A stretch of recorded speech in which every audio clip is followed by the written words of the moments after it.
Advertising your goods and services on the right channel gives you an edge over your competitors. NTA News 24 has all the platforms for your target audience. The station is on DSTV channel 419, GoTV channel 46, StarTimes channel 101, and Free TV channel 703. With our digital format and wide range, we can reach your customers in next to no time. We are eager to promote your business, goods, and services. So, partner with us for a very rewarding business experience. For more information, please call Henry on 0803-379-0884 or visit our office at NTA Headquarters, Area 11, Garki, Abuja. NTA News 24. News and more news.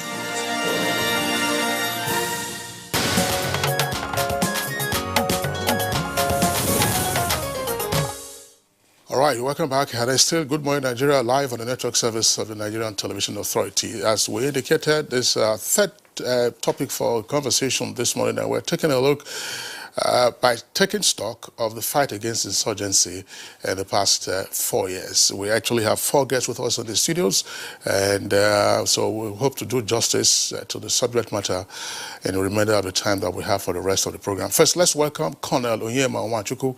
Nwachukwu is the Acting Director of Defense Information. Colonel, pleasure to have you with us on the program this morning. Thank you so much. It's a pleasure. Also here with us in the studios, we have Air Commodore Ibikunle Daramola. He is Director of Public Relations and Information of the Nigerian Air Force. Air Commodore, pleasure to have you with us on Good Morning Nigeria. Thank you. And good morning. Also this morning with us is Kaibiru Adamu, Security and Risk Management expert. He's of course is a known face on Good Morning Nigeria when it comes to the issue of security.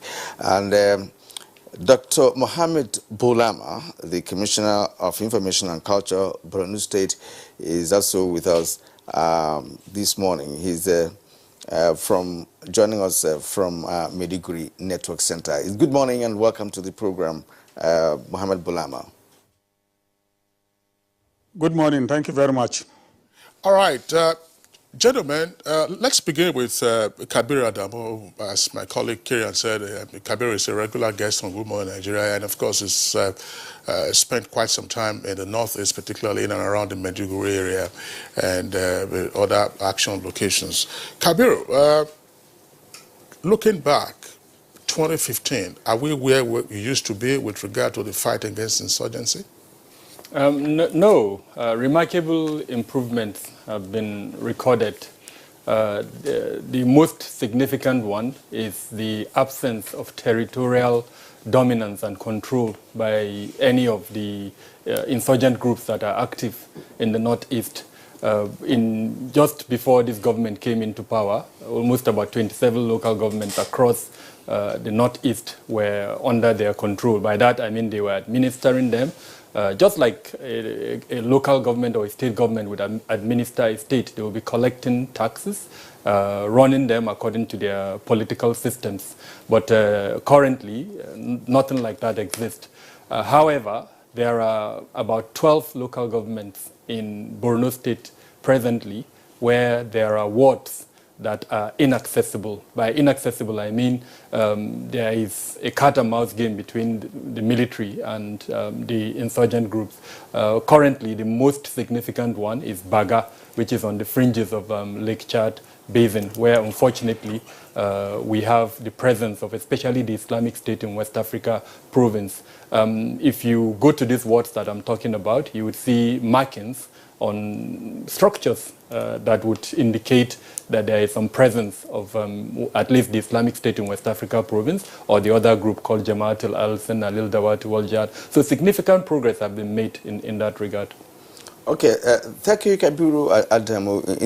As we proceed, as we make progress rather in this conversation, we'll return to you for further analysis. But for now, let's go to Dr. Mohammed Bulama in Burundi. Just as Kingsley earlier asked, are we where we used to be with respect to insurgency in the northeast of Nigeria? Of course, Maiduguri has been the epicenter of the insurgency, you know, within the last years. Well, we are talking about the fact that from 2015 till now, perhaps there may be, you know, changes in what's on ground. So let us fill you on the situation? What's your assessment of what has happened in the last 4 years?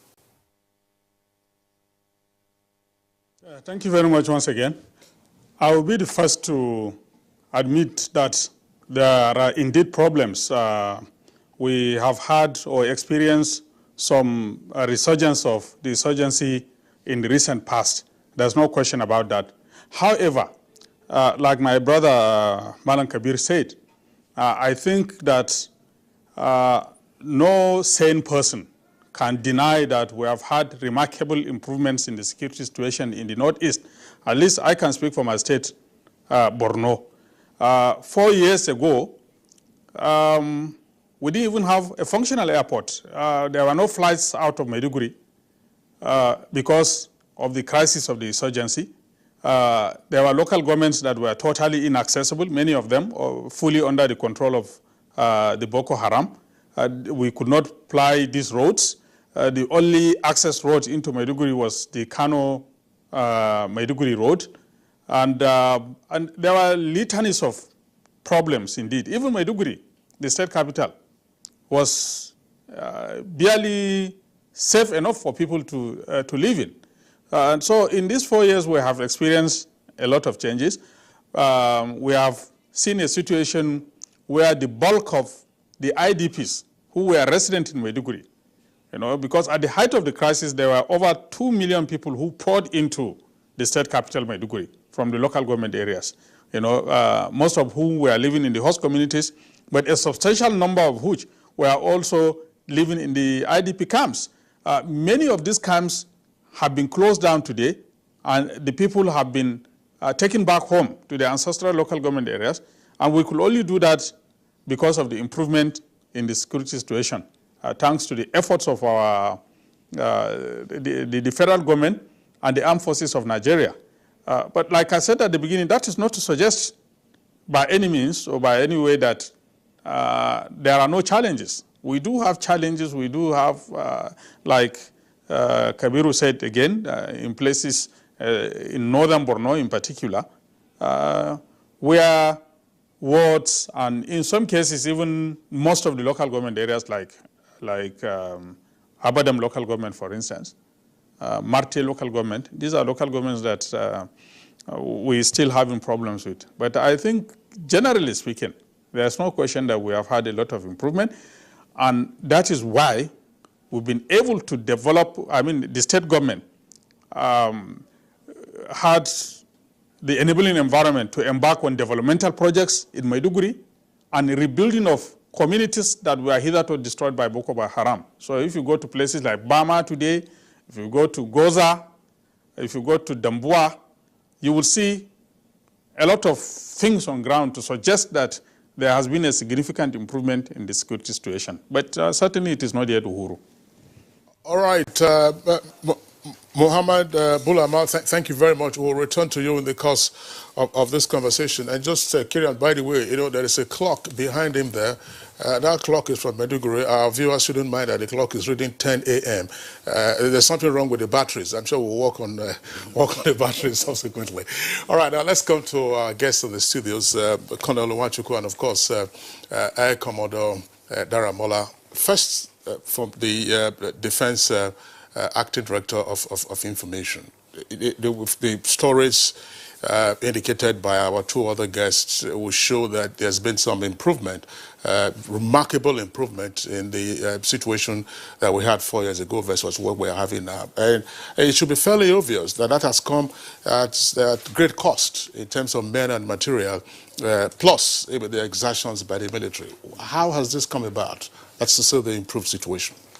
Thank you so much. I would like to add my voice to the earlier speakers who had made comments about the remarkable improvement about the insurgency in the country, particularly in the northeast, eastern part of the country. I want us to take a look and flashback at 2013, 2014. What was the situation, even right here in the Federal Capital Territory? What was the security situation in those contiguous states that surround the Federal Capital Territory? what was the situation in Borno, Adamawa, and Yobe states concerning the issue of insurgency. We will recall that 2013-2014, before the advent of this current administration, the situation was such that we couldn't sit out there, even right here in the Federal Capital Territory, with our families, with our friends, to share drinks or to spend time outside. And there was so much apprehension and tension that the insurgents, or terrorists if you like, had taken over the entire, virtually the entire Federal Capital Territory. And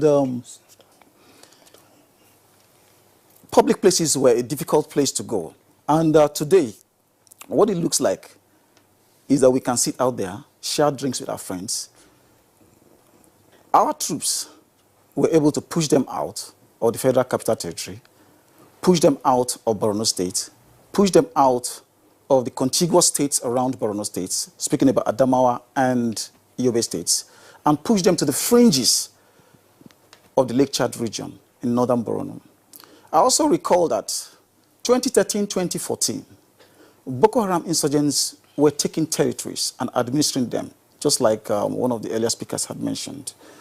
They declared a caliphate in Goza. They had a spiritual headquarters in Alagarno. They almost invaded the government house in Yobe State. But in 2015, with the strategic guidance of the commander-in-chief, the marching order that was given to the service chiefs to move to the military command and control center at Maiduguri, a new strategic inject was made into the operation. The operation was reinvigorated. It was renamed rechristened from Operation Zaman Lafia to Operation Lafia Dole, meaning that peace is very important to us. And we're able to push out the insurgents, and that's with the jointness of the efforts of the land troops, the Nigerian Army, the Nigerian Air Force, and of course the maritime component, which is the Nigerian AV. All right, Kingsley, we'll go to Air Commodore Ebukunle Daramola. Now, in our opening comment, we made reference to the precarious situation in Abuja and elsewhere in the Northeast during the period highlighted by him. And we would like to appreciate your own efforts in ensuring that their situation, changed within the last 4 years, because we've not had so much about Air Force operations in combating insurgency until lately, perhaps 2016, 2017, as the case may be. So let's get your view about, what actually transpired in the fight against insurgency from your own point of view. Okay, thank you very much. What I must say is that the holistic efforts of the federal government in terms of supporting the armed forces, the orders given by the commander-in-chief, and the directives that were complied with the service chiefs to move to the theater of operation, and then the combined efforts of the land, air, and of course the maritime component led to these successes that were recorded and the drastic change from what was prior to 2015. And like you said, it didn't seem to be evident that much what the Air Force was doing at the time. But because of the potency of air power, the lethality, the firepower, the accuracy that air power gives, coupled with the efforts of the surface forces on the ground, we have seen that the terrorists have been pushed, as has been said by the previous speakers, to the fringes of Lake Chad and certain minimal areas, and they have been largely degraded by all of these operations. But I must say that it is not just kinetic operations, because kinetic operations, intelligence, surveillance, and reconnaissance missions, air interdiction, armed reconnaissance, casualty evacuation, tactical airlift, all of these thousands and thousands of sorties have been flown, leading to the degrading of the camps and the hideouts, causing the terrorists to, flee most of the areas that have been attacked. But aside from this, we have also conducted, all the three services, non-kinetic operations. Like the Commissioner of Information said in Borno State, a lot of IDPs were displaced, and they had been camped in a lot of IDP camps. Because counterinsurgency operations are intelligence-led operations. It is necessary, apart from intelligence, surveillance, and reconnaissance, to get intelligence, imagery intelligence on the ground, you also need human intelligence. And how to get human intelligence is a function of winning the hearts and minds. It's a function of getting the support of the people on ground so that they know they have a sense of ownership of this fight against terrorism. So carrying out these winning hearts and minds programs, medical outreaches, level 2 hospitals were constructed by and established by the Nigerian Air Force in Bama and Dalori. Sometimes we even have to use our helicopters to evacuate IDPs from various locations to our hospitals in order to, so it gives them a sense of understanding that the narrative that has been espoused by these terrorists is totally wrong, that the federal government cares, the armed forces of Nigeria cares. So that has also added to the impetus of the kinetic operations and the non-kinetic operations to ensure that success is achieved. So the Nigerian Air Force conducting airstrikes, conducting operations, kinetic operations, and I must mention that the ISR operations are more than 65% of the missions that we conduct. The essence of this, one, is of course for intelligence, but secondly to ensure that the places that are attacked are purely, terrorist locations, and to ensure that there's accuracy in the conduct of our operations. All right, which is very important. Having your target, is very important. Kingsley may recall that some weeks ago, the traditional rulers in Zamfara made some comments about, misfiring, some from the Air Force. All right, now. By the time we return to you, it will be necessary for us to look at what the Air Force has in its arsenal, in terms of acquisition of fighter jets, helicopter gunships, and, other equipment that you require to discharge your duty. But for now, let's give you this information. The special interview with President Muhammadu Buhari will be retransmitted by 9 a.m. That's immediately after Good Morning Nigeria. I hope you will stay with us for that interview. Now let's get to Kingsley. All right, that will be on the network service of the Nigerian Television Authority, and all the NTA stations are required to continue to hook up to the network service for the special interview with President Muhammadu Buhari was conducted by the NTA. All right, let's return to our guest, Kabiru Adamu. Kabiru, in your opinion, what have been the critical success factors in the remarkable turnaround in the fight against insurgency, and therefore how can we escalate those factors so that there is no regression into what went on before 2015? I would like to approach them from 3 points of view. At the strategic level, the policy level first, the strategic level, and then the operational level. My co-speakers have mentioned a lot of factors at the operational level, especially the coordination between the air forces, the land, and then the naval forces. We've seen remarkable improvement in that regard. That does not mean we're hearing chatter of certain disagreements between some of the components of the Nigerian armed forces. So that needs to be looked into closely as we go forward. At the strategic level, I'm not too comfortable with the overemphasis on the military approach. Yes, especially the air commander. The air commander. He's mentioned extensively on the kinetic component of the counterinsurgency approach. But we need to see support from especially the police. The immigration border aspect is very critical, especially given the nature of Borno. It's contiguous to about 3 countries. So we need to see an improvement in that. And we've seen one or two areas where there have been improvement in that regard, especially from the police, which has contributed to the success that we've received. I know that there have been deployments of several members of the Nigerian police force to Bama and other locations in Borno State. So that has been really, really remarkable in helping the progress. One key word, which the Air Commander has mentioned repeatedly, is winning the hearts and minds of the people. We've also seen an improvement in that regard, perhaps because of the remarkable support the people of Borno, Yobe, and Adamawa gave President Buhari during the 2015 elections and again during the 2019 elections. So it's clear that they are very supportive of his government, and we've seen that support, translated to the Nigerian armed forces.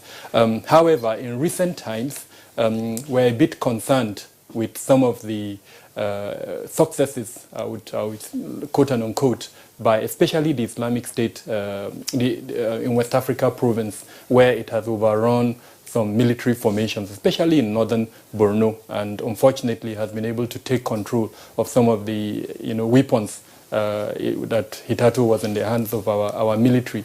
We're also seeing what appears to be a link between this faction of Islamic State, that ISWAP, and then the faction that is in the Greater Sahara, especially in Burkina Faso. Currently, this link is at the level of propaganda. But if you look at it at the strategic level, it appears this link is going to be operational very soon. So we're likely to see an arm of ISWAP in Nigeria collaborating with an arm of ISWAP in the Greater Sahara region. And unfortunately, that means the entire Sahel region will have one ISWAP operating from northeast through northwest Nigeria. And so several states in that region will be affected by this. So I'm hoping that the Nigerian military is looking at this closely. The intelligence element of especially the DSS, the Nigerian Intelligence Agency, I'm hoping that, National Intelligence Agency are looking at all of these components so that going forward, intelligence can be, the priorities of our intelligence collection can be focused in those areas to provide the information that will be needed at the strategic level for ensuring that this does not become a problem in the future. Okay, we'll return to Maiduguri, where we have Dr. Mohammed Bolama. In your opening comments, you affirmed to the fact that there are challenges being recorded, despite the fact that there are huge successes, in terms of security in the northeast of Nigeria. May we know some specific challenges in question at this point, where Nigeria is celebrating the fact that Boko Haram has been decimated to a reasonable level?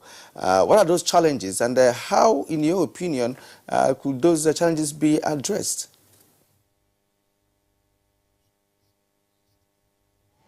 Yeah, thank you very much. These challenges are obviously there for everybody to see, at least people living in Borno State.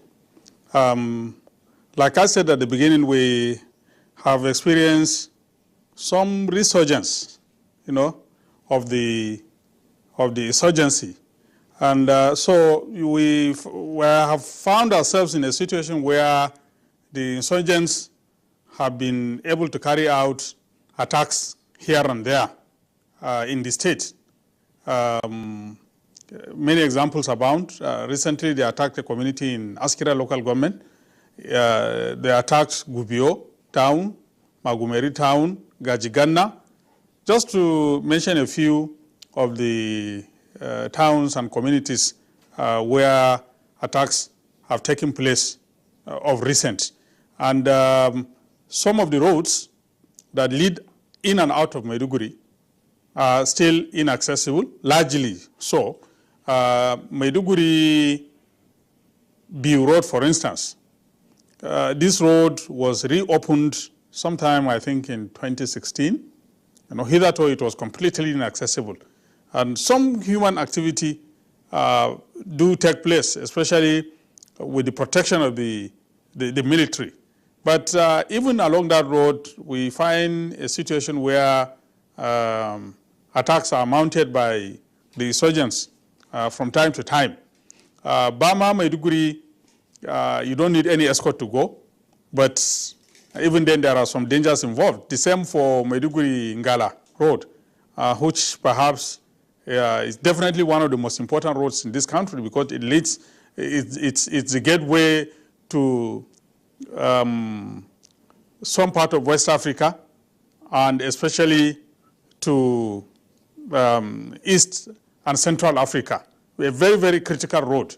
But we experienced some attacks here and there. You recall that during the campaigns for the 2019 elections, there was an incident.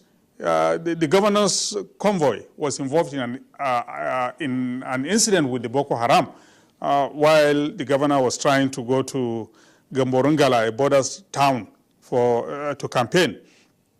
And like Madam Kabiru also clearly pointed out, we do have problems along the shores of the Lake Chad, around Baga, Marte, Abodam, and the rest. So we have these pockets of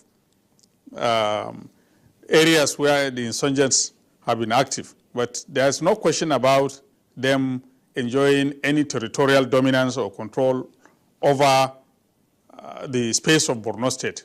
We don't have that. But yet we have this situation. And it has even resulted in some of the IDPs, having to return back to Maiduguri or to places like Monguno because of this problem.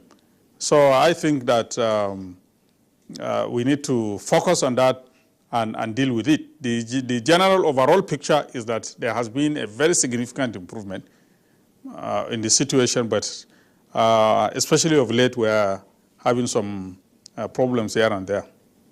All right, Dr. Bulamal, thank you very much there for your comments. Let's return to Colonel Nwachukwu with us here in the studios. I asked the question earlier in terms of cost as to what we've been able to achieve in the Northeast. Now, very little often is heard about, service personnel, at least in the public domain. What is happening, to those service personnel who, who unfortunately, their families now who lose their lives, and then to those who get injured, and that's one. And secondly, do you have enough public support for the kind of actions that you are undertaking on behalf of the safety and security of all of us? And going forward, what are the assurances? Thank you very much. I would like to to mention that at the inception of the counter-terrorism, counter-insurgency operation in the Northeast, we were able to identify a few key focal points. One of them is the ideology of Boko Haram. And secondly, we had the issue of recruitment drive of the Boko Haram. And then thirdly, the IED campaign of Boko Haram. We also looked at the issue of galvanizing support for our troops. Because back then, we realized that there was this tacit support for Boko Haram. And that manifested in the forms of provision of smuggling of logistics, like fuel, like food, like medication, to the insurgents. But we're able to address these issues squarely. The issue of ideology, for instance, we developed a counter-ideology campaign, which we were able to pass out to the public through various media channels. And using Muslim Islamic clerics who are of moderate views. We're also able to counter Boko Haram recruitment drive by also sensitizing the public on the ills of insurgency and terrorism in the Northeast. We're able to bring to the views of the local publics in the Northeast what Islam looks like outside this climb in other Arab countries. We're able to show them how Muslims practice Islam in other parts of the country. And of course, we're able to make them realize the fact that the ideology being espoused by Boko Haram is a false ideology. And by that, we're able to block the recruitment drive of Boko Haram. Because of the decimation and the blocking of the recruitment drive, Boko Haram resorted to what? To the use of IED campaign, callously using women and children to carry out suicide bombings, to attack soft targets with IEDs. And what we did again was to go about sensitizing the local publics using the various media channels and of course disseminating those information in the various local languages, Kanuri, Hausa, and of course English. We're also able to reach out to the foot soldiers of Boko Haram through some other media channels by the use of leaflets, dropping messages to discourage them and to make them surrender to our troops. And I think we're able to achieve a lot through that. Now, talking about the cost of our operations, of course, we're not on a picnic in the Northeast. We're at war in the Northeast. And in wars, we expect that we would have human and equipment casualties. And I think as far as the Nigerian military is concerned, we have paid a price, very dear price, in the fight against insurgency in the Northeast. But the good thing is this, that we have the total support of Mr. President and the Commander-in-Chief. He has the political will, he has the political zeal, and that's been providing the required support for our operations in the Northeast. Again, we have welfare programs that the military have introduced in the course of this operation to assuage the suffering of families and relations of those who lost their lives, who paid the supreme sacrifice in the course of the operation. And we also have medical evacuation welfare programs, evacuating those who were wounded, those who are injured, who have serious injuries, they're flown abroad for treatment. And we developed medical centers right there in the theater where surgical operations could be carried out, where treatments could be carried out for those who are wounded in action. For the families and relations of those who paid the supreme sacrifice, there is a complete and a very comprehensive welfare package to take care of their children, pay for their school fees in schools and all that, take care of their spouses and their widows, so to speak. And we also have the women wing, the other, what I would call